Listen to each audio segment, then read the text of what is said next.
కొట్టినాయి, వర్షాలు పడ్డాయి, చెర్లు తెగినాయి, కుంటలు తెగినాయి, వాగులు వంకలు అన్ని తెగిపోయి వరలన్నీ కొట్టుకుపోతా అంటే కూడా ఎప్పుడైనా వచ్చి జనాలను ఈ ప్రజలు నా జనాలు ఎట్లా ఉన్నారని వచ్చి ఒక్క రోజైనా మేము ఎంత అప్లికేషన్ ఇచ్చినా కూడా వచ్చి చూసుకోలే. అందుకనే ఓడిపోయిన ఆరు రమేష్ను నీ బాటులు పోయినాయి, నీ బ్యాకులు పోయినాయి, నువ్వు ఇచ్చిన 1000 రూపాయలు కూడా పోయినాయి.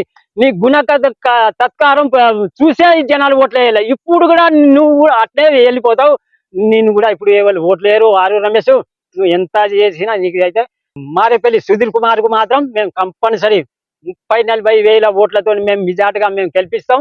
అది చూసుకో బిడ్డ, జాగ్రత్తగా మీరిద్దరు జాగ్రత్తగా ఉండండి. మా ఇక్కడ రావద్దు, మా వర్ధనపేట నియోజకవర్గానికి రావద్దు. ఆరు రమేష్ అయినా, కడియం శ్రీహరి అయినా, కావ్య అయినా మేము మా టీఆర్ఎస్ తరఫున మేము మారేపల్లి సుధీర్ కుమార్ ను మాత్రం మీకు 30-40 వేల ఓట్లతో మేము గెలిపించుకుంటామని మాకు అంత ధీమా ఉన్నది, మాకు అంత గుండె ధైర్యం.